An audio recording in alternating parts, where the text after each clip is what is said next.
Hey fearsome friends, are you sitting in the dark? I hope so. From Peeping Toms, Growling in the House, and Haunted Hide and Seek, here are 10 scary stories to only tell in the dark. So sit back, relax, and get cozy, comfy, warm, because it's time to let your nightmares in.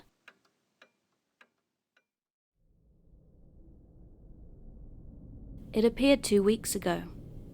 A storm had raged the night before, and the following morning it was there, taking up the entire middle of the West Valley and Jefferson intersection. A sinkhole that dropped so far no one could see how deep it went.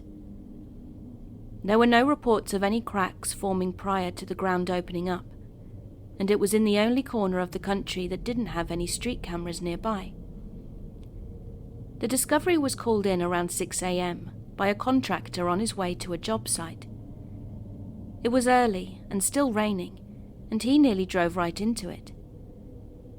Within minutes, police officers and the fire department had showed up, and the intersection was taped off. They had no idea what had caused it, and couldn't figure out what to do about it, as the sinkhole apparently just kept going, so they couldn't fill it up no matter how many cement trucks they sent in. The intersection then became this interesting local wonder that turned into national news.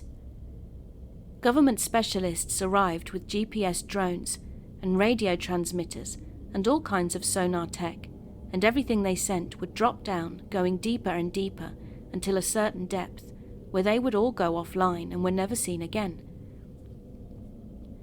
No one had any real answers for what was happening or plans to fix it.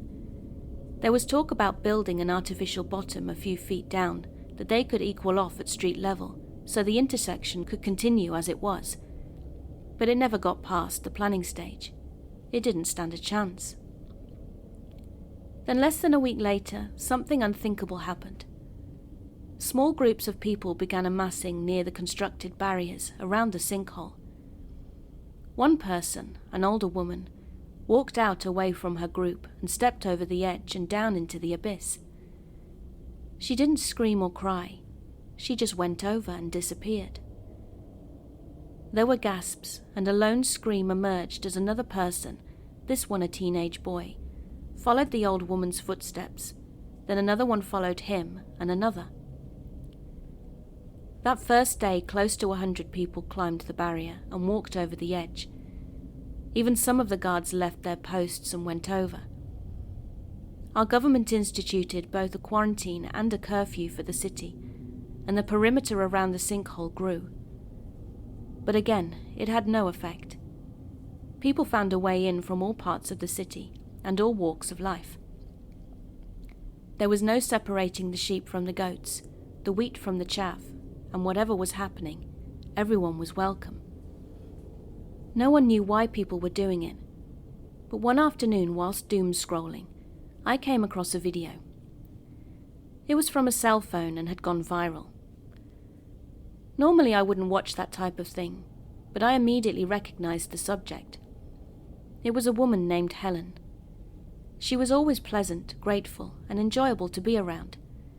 But watching her stand on the edge, she appeared to be a completely different person. It shook me to the core, and her expression hit a deep nerve in me. It was dark and visceral. She had a confused sadness, like a veil had been pulled aside to reveal a choice she'd always had available, but had now lost all care or semblance of a future other than stepping forward. And then she did it. I'd never seen someone die before, and was disturbed that the first time doing so was someone I'd helped carry groceries at the supermarket for, near my apartment, and knew on a first-name basis. I haven't gone back to the supermarket, though. It's now apparent that whatever's going on isn't transmissible. Either you were affected by it or you weren't.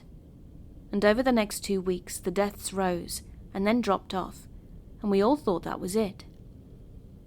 We referred to those who had walked over the edge as the fallers, and tried to act like it was all some bizarre mass psychosis event. But they hadn't fallen. What they'd done was intentional, and whatever was happening wasn't finished. A week later, another strange anomaly occurred. People began complaining about a vague ringing sound, like a train coming to station far off in the distance. Not everyone heard it, but within a week everyone in the city knew at least 5 people who did, and the number was growing every day. I remember when my girlfriend, Laura, first heard it. I thought she was messing with me, but the more she talked about it, the more I believed her. She described it as a single note, one that was both rising and decaying simultaneously, like it was always getting quieter and louder, softer and harsher. The longer it went on, the more uneasy she felt, and the note would fluctuate from almost imperceptible to being so loud it was like that distant train was now right beside her.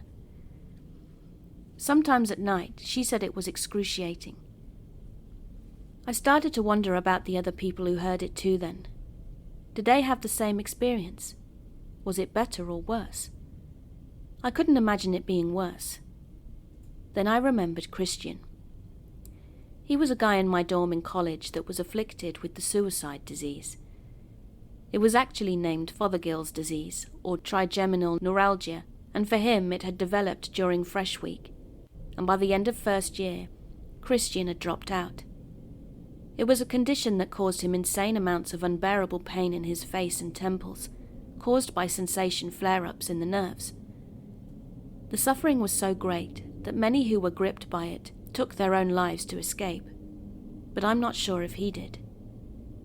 I was hopeful that this wasn't some version of what was happening to Laura and the others, but if it was, how far would people go?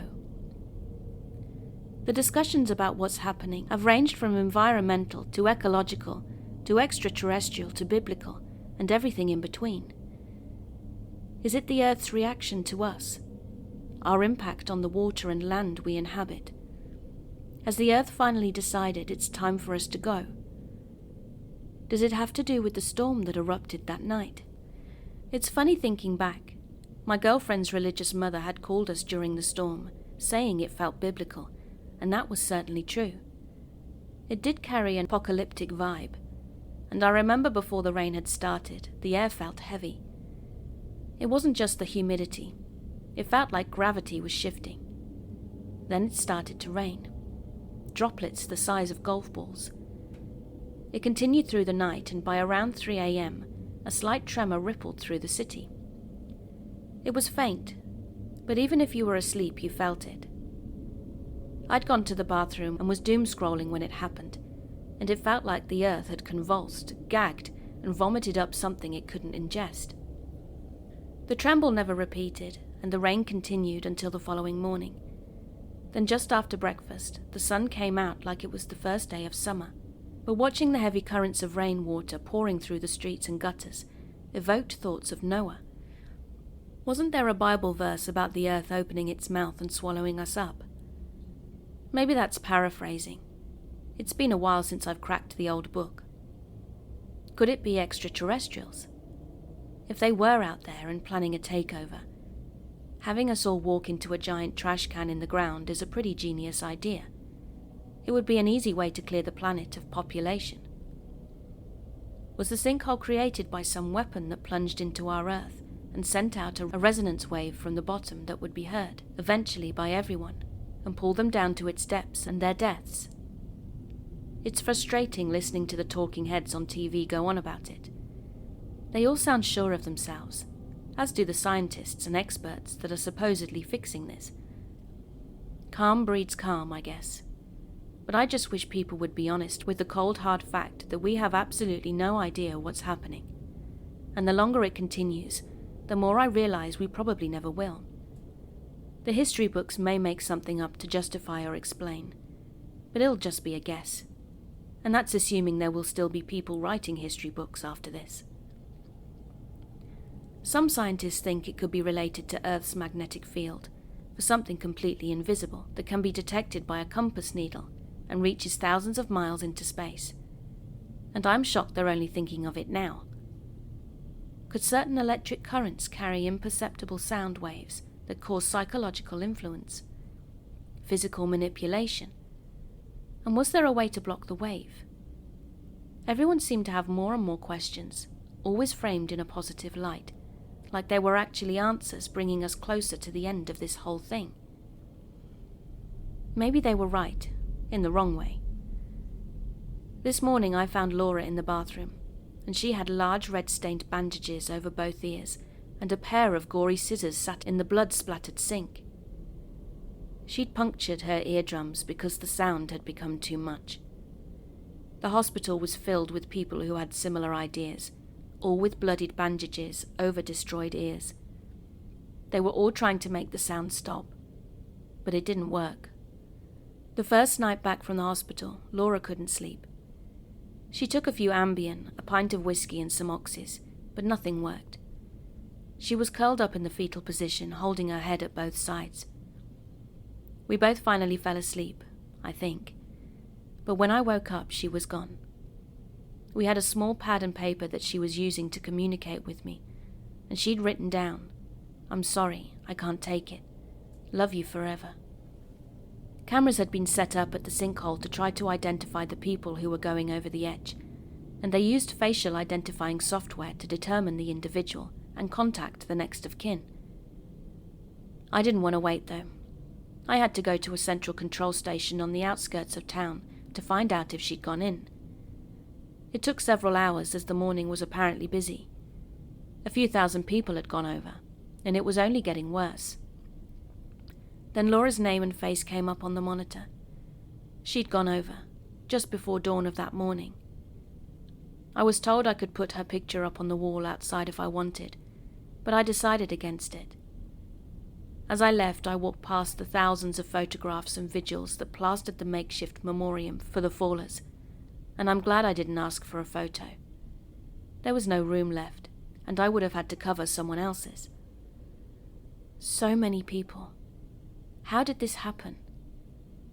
I searched for answers again, thinking back to college. I remember a professor showing a video about anthill death spirals and how it only occurred in certain types of army ants. But when a group would get separated from the main swarm, they'd lose the pheromone track, panic, and follow one another's scent in a continuously rotating cycle. Hundreds, thousands, sometimes millions of ants would do this until they all die of exhaustion. I heard sinkholes have appeared in New York, Hong Kong, and Moscow now. Was this the beginning of our final death spiral? Then the ringing trailed off, as did the deaths, and for the briefest of time it seemed like it was all ending. But I saw them everywhere, every morning, looking down into my mug of my black coffee. I was putting cream in just to avoid the reminder during every sip, but it didn't matter. I saw it in the blacks of people's eyes, the hubcaps of car wheels, and the traffic lights that weren't lit. The sinkhole was every circle I came across, day and night. Then the dreams started. I'd always be walking with Laura somewhere downtown. When the rain would start, then the ground below us would shake. The building beside us would collapse, and she'd run into the middle of the street. The building beside us would collapse, and she'd run into the middle of the street. I chased after her, and just as I was about to get to her, the cement under us crumbled away, and the intersection would collapse beneath us. We'd both fall, large chunks of cement crushing us as we reached for one another. It was always at this point I'd realize I was dreaming, but I couldn't wake up. We'd just keep falling, and Laura would be there, in pain, just out of reach. I've heard people talk about falling in their dreams, and how they always wake up before they land, and I've wondered why that is. Is it because since our dreams are projections of our consciousness, and we don't know what happens after death, our brains just don't know what to fill with it? But the dreams have been spilling into my days, each one feeling longer. Every time I shut my eyes, that image of Laura crushed between two chunks of road cement is plastered across my eyelids, and we're falling. The cement grinding her down as the light from the sky far above turns into a pinpoint, and we continue to fall in the darkness. I can hear her screaming right next to me as we drop for eons through the unending void, and moments of waking calm are diminishing by the day, and I fear insanity is creeping up my shadow. A month out from the arrival of the sinkhole, and something new and frightening happened. I had a waking nightmare. I was at the grocery store when all of a sudden I was walking through downtown with Laura instead. She was smiling and happy, and the sun washed across her like a painting. I didn't feel tired or anxious anymore, and I felt like I'd just laid down in fresh sheets after a long day. I didn't even know where Laura was leading me, with my eyes locked onto hers. Then I saw them, the black circles of her pupils, the sinkhole.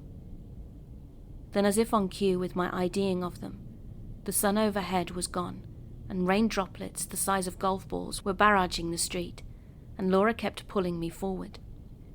Lightning streaked the sky in electric spiderwebs, and thunder shook the earth, causing the road below us to ripple like a wave. The cement under Laura crumbled, and I held her tight, but her grip slipped through mine and she fell backwards. As Laura went over, she disappeared before she hit the darkness of the endless pit. Then I suddenly snapped back to reality from the waking nightmare and realized I was at the West Valley and Jefferson intersection and was about to step over the edge.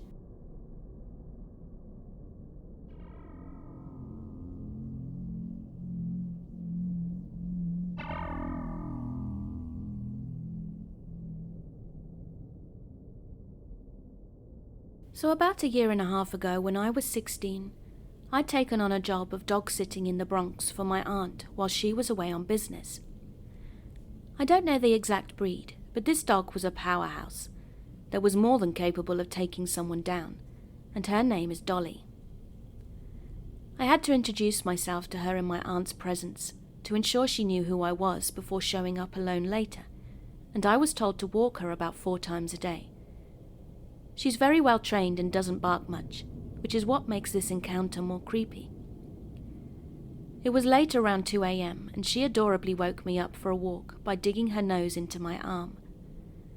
When we began our walk, it was really dark out, so you wouldn't be able to see anyone's faces from a few feet away.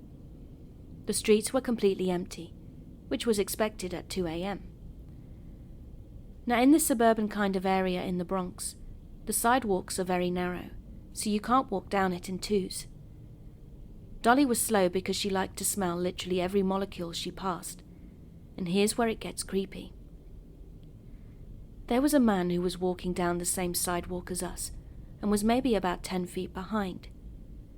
Then Dolly went off to where the grass was to sniff a tree, and I knew being her that would take years to be done with, so I kind of signaled the man, who was a lot closer now, to go on by, and I stepped off the narrow sidewalk onto the grass.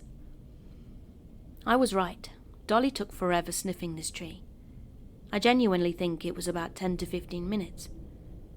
I didn't have a problem with it taking so long, as I was listening to some good music on my AirPods, and watching her go round this tree was an enjoyable sight.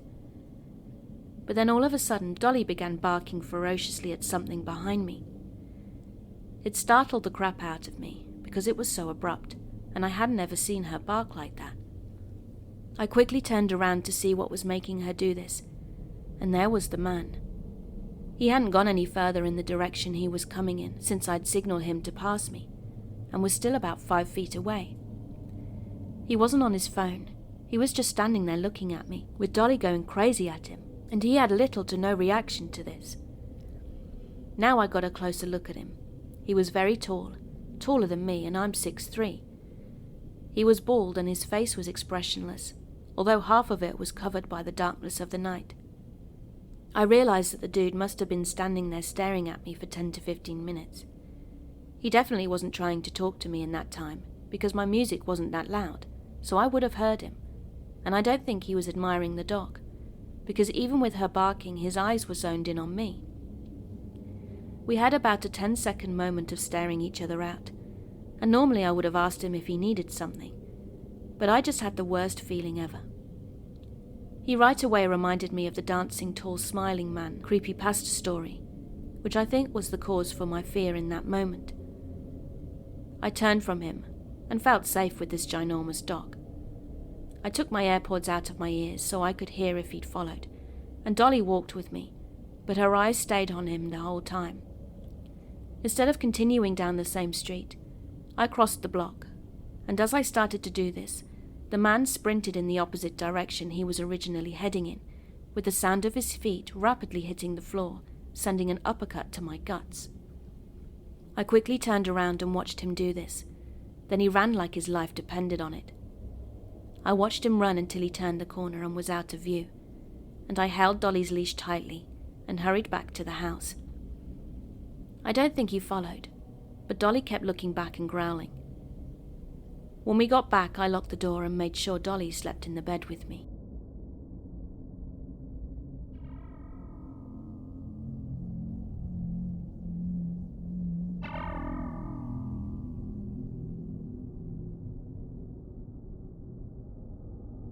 I met a guy at the Walmart where I work who seemed just every bit the life challenged that I am. He wore glasses, walked in with his mum guiding his way, and depended upon her for living. We naturally bonded in our brief encounter, and when he asked to exchange online information in case we wanted to game together, I accepted. Now, I'm naturally a loner type, so despite playing a few games, I eventually shifted away from my interactions with the guy and even ignored many of his attempts to get back on the game together. Our brief time interacting wasn't particularly noteworthy, so I wouldn't even have remembered his face if it weren't for his profile picture. So you can imagine my surprise when he suddenly hit me up asking to move in together. I refused, but not before realizing that he'd edited his profile to include his preference to identify as a female and having his life spiritually flipped upside down. Huh? I thought as I read it. That's new. I continued on with my life, and sometime later, she asked to move in again, with another refusal from me. Tonight, guess what the question was again? However, this time they video called me in an online chat. I answered without turning on my camera, and entered the most alarming call I've ever experienced. She was drunk and raving about how she wanted to be good, but also wanted to be bad, and how her actions could only be judged as good or evil by herself. She used this kind of vague phrasing multiple times to describe her current and future actions in life. And yes, it sounded just as ominous as you'd think it was, as they were ranting about living with their parents that also didn't seem to accept their gender transition. She wants to move from her poor, crime-riddled neighborhood by joining the cartel and selling drugs for fast cash, and she also wanted to become LazyMasquerade, who was a fictional video game character who was a female villain. She said she was desperate, was tired of being good, and has an alcohol and drug problem. I honestly got Randy Stare vibes from this conversation. She was also obsessed with becoming a fictional character of the opposite gender, felt trapped and decided to lash out against the people in her life. I feel for her, I really do, and tried to give her whatever advice I could. But quite frankly, even if I were looking for a roommate, this was the kind of thing I would actively avoid.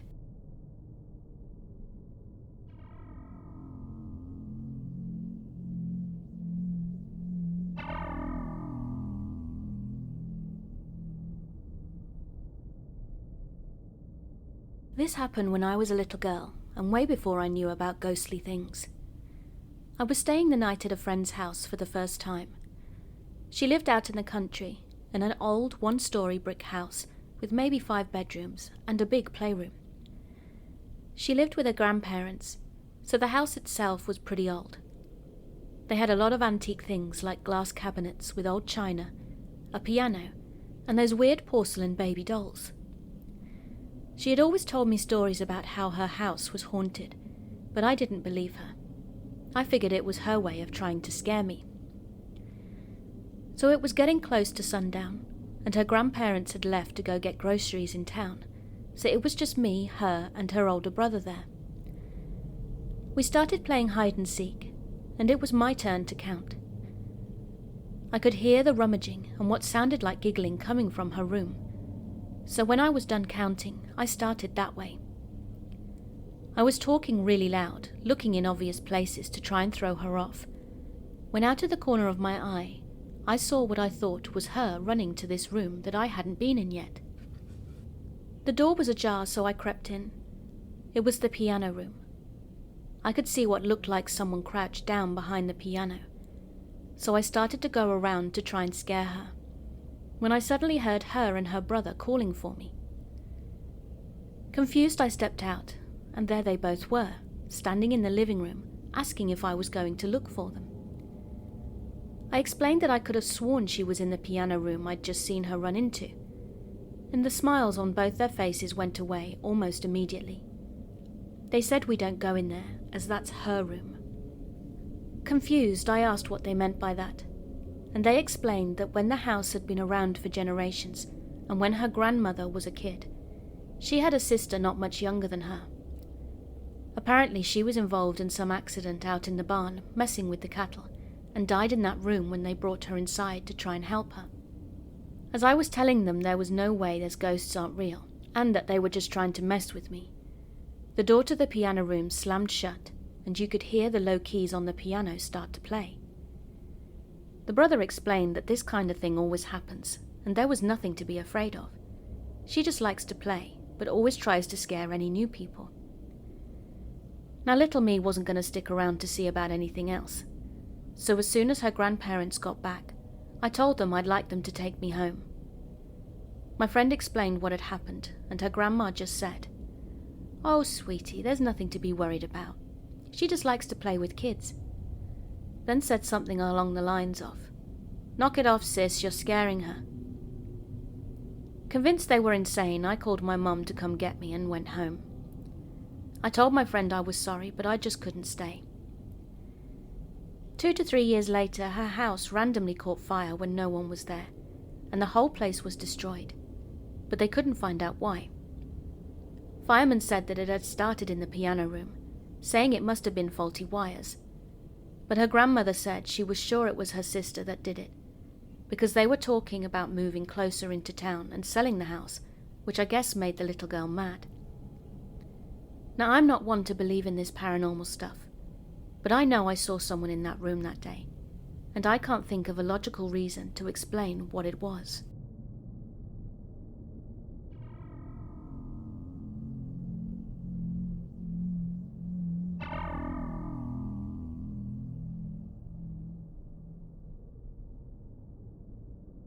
This happened about a year ago when I was hanging out with my girlfriend at our favourite Vantage View area.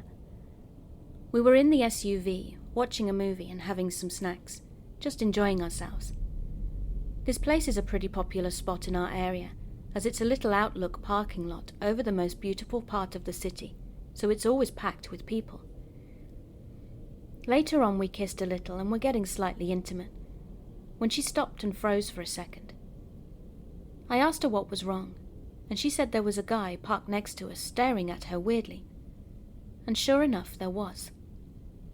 He was a middle-aged guy and was just sitting there staring at us with a creepy smile and making eye contact, not breaking it once I'd made it obvious we could see him.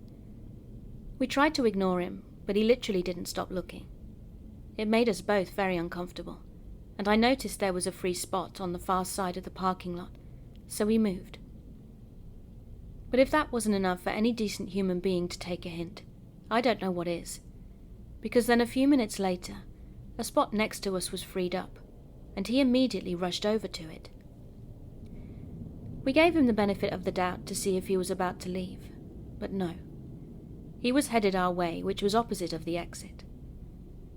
I was livid, and my girlfriend was freaking out, so I had to do something. Now, not to toot my own horn, but I'm a competitive bodybuilder, and this happened during the end of show prep, so I looked pretty freaky. I stepped out of the car and saw him pulling up next to us, so I signaled for him to roll down his window. "What's up?" he said. I asked him what the hell was wrong with him. "You're staring at us weirdly, so we moved away from you because you made us uncomfortable. What makes you think you should move back next to us?" At that point I noticed he didn't have any pants on. When I saw this, the bodybuilding show prep stress, anyone familiar with bodybuilding knows the calorie deficit, steroids, drained energy, stress and everything else, got the better of me and I snapped at him. "You can't be serious right now. Leave now so the cops get to you before I do." And just like that he said, "Okay man, relax, sorry," and he peeled out of the parking lot. I didn't bother calling the cops because I was pumped with adrenaline, but we were both beyond creeped out. I told her what I'd seen and she said we should leave, just in case he came back. She thanked me for doing what I'd done, but looking back at it, what happened was probably the best outcome possible, as it could have gone bad very easily. We still talk about it sometimes, just how much of a lowlife someone has to be to do this, whilst one, obviously trying to be caught, and two, in broad daylight in a busy area.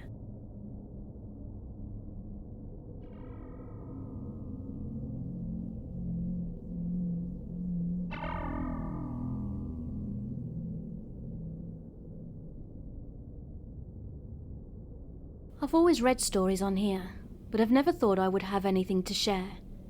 And today was the day my husband and I experienced something that I never thought I would encounter in real life. My husband and I were taking a walk as we usually do in the downtown area of our city in the early afternoon. There's a river walk that has an outdoor amphitheatre area where we like to take a seat and chat whilst gazing out at the river. This day, as we were approaching the seating area, out the corner of my eye, I noticed two men walking on the sidewalk, coming towards where we were. I got an uncomfortable feeling about them, just from how they'd looked. They seemed to be in their late 30s, and had their I do drugs and other illegal activities look to them. One was taller than the other and wasn't wearing a shirt, but was carrying it in his hand. The other guy was behind him, but kind of a little ways back. I could tell that they were together because the taller one in front would glance back at him. As I saw them, I started to say to my husband that they looked sketchy, when from behind us we were startled by a woman that looked to be in her mid-40s with a heavy Spanish accent and yelled, "Hi, can we sit with you for a moment? Two men are following us." We looked back to see the woman and a younger girl who was around early 20s coming towards us. I then looked towards the men that I had already deemed as sketchy, and the taller one in front saw me look at him and immediately looked away. We told the woman that of course they could sit with us, as the older woman was visibly shaken. She told us that she didn't intend to say that the men were following them out loud as she had, but wanted to act like they knew us. She was so scared that she blurted out what she did, and I could understand how she felt. As we talked, we found out that they weren't from the area, and that they were dropping off her daughter at college. Whilst her daughter was taking a class that day, her and her daughter's best friend, the young girl with her, decided to take a walk down by the river to do some sightseeing. They'd parked their car and begun walking, when the younger girl noticed the two men behind them and just thought they were walking in the area like everyone else was. But as they were walking, they'd noticed the men were still behind them, so they decided to take some turns to see if the men were indeed following them. And every turn the women made, the two men were right behind them. The younger girl said she'd started to feel scared at that point, and as they kept walking, they didn't see anyone around to ask for help. Once they'd gotten to the amphitheatre area, though, was when they saw my husband and I walking up to take a seat.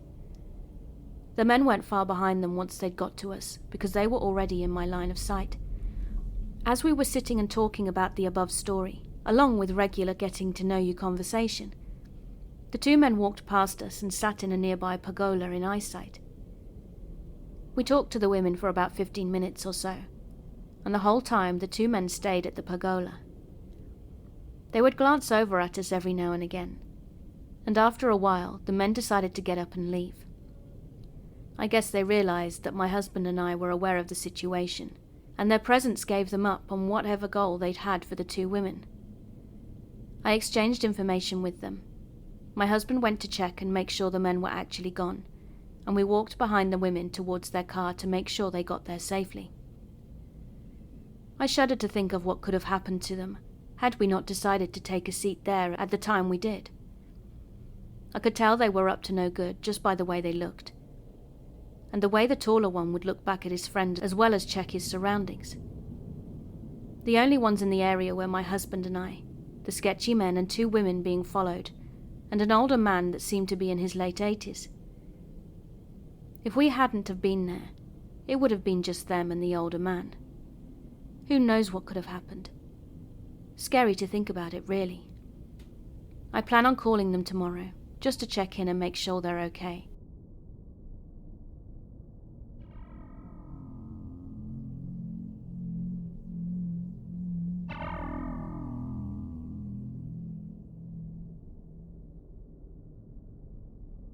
So I'm from India, and this happened in November-December of 2019. I was around 15 at the time, and some new immigration laws had been proposed, which resulted in many protests happening throughout the country. And what I'm about to tell you happened a few days before the protest became very violent. A couple of my friends and I were part of a dance group and had to perform at a school function, which later got cancelled due to the said protests. So we were going to the dance studio at around 2 to 3 p.m. every day, and stayed there until around 6 to 7 p.m. Now my home was quite far away from the studio, so my dad had to drop and pick me up. The other guys' homes were around 1 to 2 kilometers from the studio, so they just used their bikes to commute. On this day, the main road that linked my house and the studio was blocked due to a protest, so I had to take another road. My dad as usual dropped me off and went home, and my friends arrived having made it there easily, as they didn't need to travel through the main road. 30 minutes before the end of dance practice, I called my dad and told him to come pick me up. But after about 10 minutes, he called me back and said that both roads were blocked, so he wouldn't be able to pick me up right away, and it would take a couple of hours for the roads to open up again. So one of my friends invited me to go to their house. Let's call him F1. He lived next to another friend's house. I'll call F2. So the three of us started to walk towards their houses. They'd come on bicycles, so they were walking and pushing them alongside them, and I was walking in the middle. F1 was to my left, and F2 was to my right, and we were all just talking, when suddenly some guy, who seemed to be around 2 to 3 years older than me, covered my eyes with his hands from behind and said something like, "Guess who?" I shouted back, "Who the hell are you?" And as soon as I said that, he took his hands off my eyes, and my friends and I turned around to see who it was. We didn't recognize him. Then he started apologizing to me and said that I looked similar to his friend from behind and just wanted to surprise him. I believed him because it wasn't rare for friends to surprise each other that way. So I said, "It's all right," and started to walk away. But then he asked if we were heading that way, pointing to the direction we were going, and we said yes. Then he said that there were a load of protesters that way and it wasn't safe to go through. Then he pointed to another road and said that we should go through that way instead. There were only around 5 to 6 people on the road we were on, but there was no one on the road he'd suggested to us. So, okay, I kind of believed him. But F1 said that we were all right taking this route and were in a hurry, so we just carried on. We had to walk down this road until we got to the end to take a right turn. And once there, I noticed there were no protesters or even any sign of any. So I said, "He was lying, huh?" My friends then explained that he might have been a robber who had his friends waiting on the road that he'd suggested we go down and were planning on mugging us.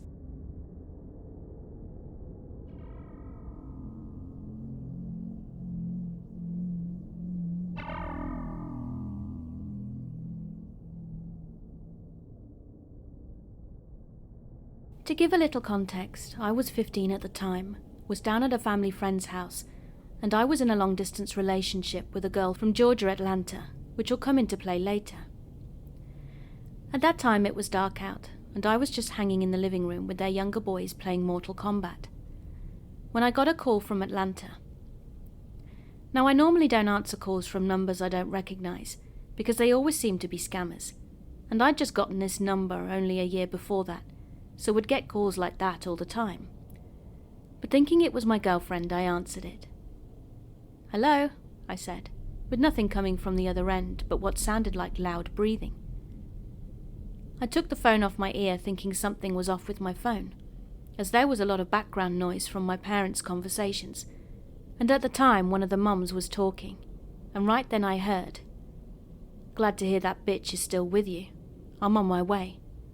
Then they hung up, and I literally said, "What the F?" out loud, then shrugged it off and thought, not my problem. I texted my girlfriend and asked if it was one of her friends, but she had no idea what I was talking about. Just then I got a text from the number and it read, "I'm glad to hear that nasty-ass whore is in the background," followed by, "On my way." I replied saying, "Bro, I think you got the wrong number," honestly thinking it was just my girlfriend playing a trick on me. Then they called me the N-word and said, "Have you lost your mind? Say that when we pull up. F you, I'm done talking." "Dude, it says you're in Atlanta. I'm 24 hours away from there," which was the truth. But he just said, "Plan your escape route now." At this point, I was thinking that this guy must have a girlfriend that was screwing around with whoever this number used to belong to, and I just wanted him to leave me alone, because I wasn't that guy. So I was trying to convince him I wasn't him and said, "You got the wrong guy, I'm telling you. How'd you even get my number?" Well, this is how I took it. His grammar wasn't very good. Trailers take minutes to burn down after being fully in flames. Old houses take 8. Then it was followed by a, "Bitch, shut the F up." "I don't live in a trailer," I said. "I'm done talking, I'm on the way, bitch," he replied. Now this was the stupid part on my end, but I just wanted him to leave me alone. And the chances of this guy coming all the way out to where I lived were slim. Plus we live in a very rural area, and would know instantly if there was a car that we didn't recognize. I responded with, "I'm 15, dude." But he just put a question mark. "You literally have the wrong guy," I said. And this was the part that made my stomach sink, and still does to this day. I honestly felt like I was going to throw up when I first read it. It said, "She's dead." Then a picture was sent. The picture was of what looked like a woman's feet covered in tattoos and white nail polish, and positioned very unnaturally. This was enough for me to lose it and tell this dude to leave me alone. So I said again, "Nah dude, you got the wrong guy. IP address says different, so shut up pussy," followed by, "See you shortly." My heart sank into my chest, thinking this guy would actually be crazy enough to pull my IP after possibly murdering a woman. I'd had enough and said, "I'm blocking your number. I don't know how you got it, but you got the wrong one." And being a dumb 15-year-old, tried to play it off cool, so that this guy wouldn't actually come to my house. The rest of my text read, "I don't got no bitches or anything whoever you are after. It ain't me." I immediately blocked the number and texted my friends about it. I thought about calling the police, but I didn't think they could really do anything with what little information I had. Plus I didn't want to tell my parents, because I made the mistake of telling the guy my age. To this day I still don't know if it was real or not, and why it was my number he'd contacted, as it doesn't even look close to the same area code he was in. I had completely forgotten about this story. It was like I'd put up a mental block just trying to forget about it, until I was listening to a true text message horror story on YouTube with my friend, and wanted to share my story.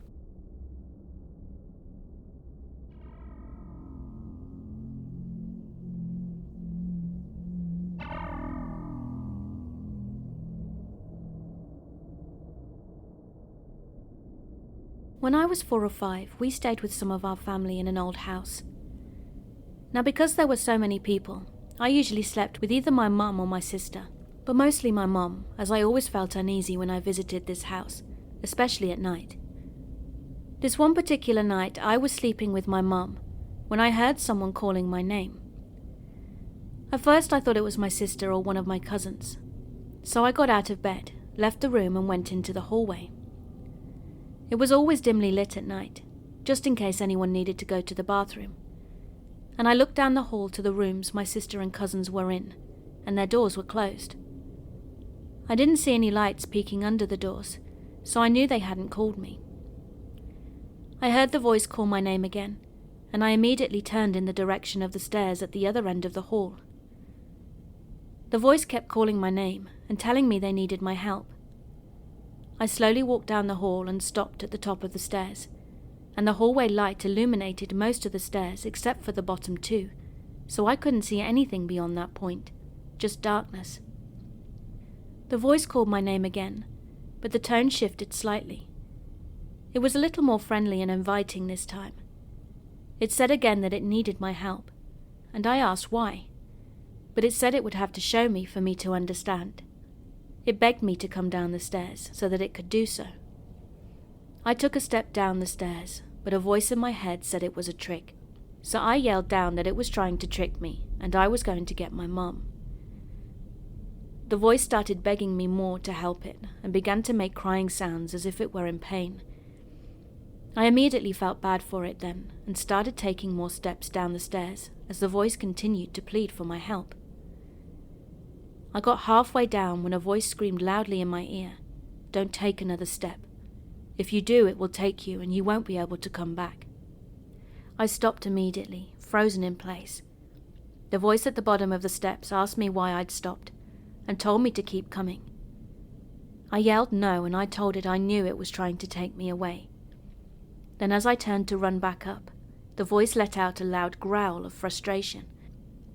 I was only able to go up one step before hands materialized coming up from the step I was on and grabbed my ankles, trying to pull me into the solid wooden stairs. I started screaming to be let go and beating the hands with my little fists, but it only pulled harder. I felt as if it was starting to pull me into the stairs. I screamed for my mum and begged it not to take me. Then all of a sudden I felt hands around my waist and a force pulling me up and away. I looked up and saw some kind of being was with me. It had materialized from a somewhat smoky state until it became as solid as me. It was levitating in the air as it reached down, and it had its arms around me, attempting to pull me up and away from the stairs. I clung to it like my life depended on it, because I knew instinctively that it did. I'm not sure how long this game of tug-and-war went on. I just remember that the voice at the bottom of the stairs' growls were getting louder with frustration, with me crying and begging that it didn't take me away. Eventually the being was able to pull me free from the hands and it lifted me up, but I soon realized it was taking me too far up, like it was going to take me through the ceiling. I freaked out and started squirming in its arms, begging it to take me to my mum. It started descending and then set me down in the upstairs hallway outside the room my mum was in. I burst through the door, ran to the bed and started shaking my mum awake. I was hysterical. My mum woke up and asked me what was wrong, and I tried to explain, but I was crying so hard and shaking that she couldn't understand me. She told me it must have been a bad dream and tried to comfort me. Then she held me until I eventually fell asleep. The next morning I tried to tell my mum what had happened, but she again dismissed it as a bad dream, and maybe it was. But the funny thing is, other members of my family mentioned that morning that in the night they heard what either sounded like yelling in the hallway or asked if there was a dog in the house, because they thought they heard growling downstairs.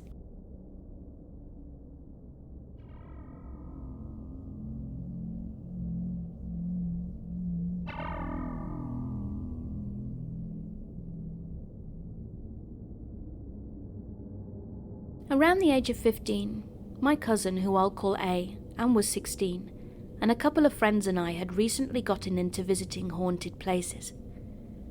There was a cemetery around where I lived, probably about 30 miles away, and one day at dusk we left the house so that we could arrive at the location by night, but not so late that our parents would be worried about our well-being. It's important to note that this cemetery was a majority, if not all, soldiers from the Civil War. We travelled down a small dirt road, blasting music, talking about all of the things we were going to do when we left our small town, and we finally made it to the graveyard incident-free. Although we weren't really expecting anything to happen. We were supposed to let our parents know that we'd made it safely. However, there was absolutely no phone service there. When we parked up, my cousin, A, and our two friends who are sisters, E and L, and a few years older than us, were discussing who was going to get out first. Elle and I decided that we were staying in the car, because we wanted to, jokingly, use them as guinea pigs. So whilst we sat there, my cousin and E walked casually into the graveyard. Elle and I were joking around, saying that we would stick together and survive. But that's when things started to get real.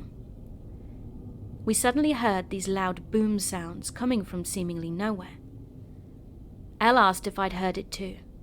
But of course I was the type of person to rule every scenario out before I resorted to something being supernatural. I told Elle that it was probably just a car on the road. But Elle then reminded me that we were in the middle of the woods in a very low populated town with no one else around at all. Then we heard it again, almost in perfectly timed intervals. Then she asked me, "This is a Civil War cemetery, right?" And that's when we realized that maybe it was some type of drum. I became startled and called for A&E to please come back to the car. They came back and we explained what we'd heard, and they believed us. But before we left, they wanted to take some pictures. Again, this is the complete darkness with nothing but our car headlights for vision. We took some pictures in front of the car, then went through the phone to make sure we had one that was up to par. That's when we noticed that in the pictures were shining balls of light, so much so that it looked like it was snowing. Now we were in a huge rush to get out of there. A&E jumped in the car and we drove away as quickly as possible, discussing possibilities for the camera on the phone to have picked up balls of light. Whilst reviewing the pictures, we received a voicemail. It was definitely one of our parents, I thought to myself. We didn't have service to call them when we'd arrived, so they were really probably worried now. And I honestly wish it was one of our parents, yelling at us, telling us that we were grounded or whatever. Because what had followed was so much worse. We could barely hear anything, but we hooked it to the auxiliary and turned the volume up. And it was us, talking. Our entire conversation from before we took the pictures to when we drove away. We still aren't sure what exactly caused any of these things, but we never went to another graveyard after that.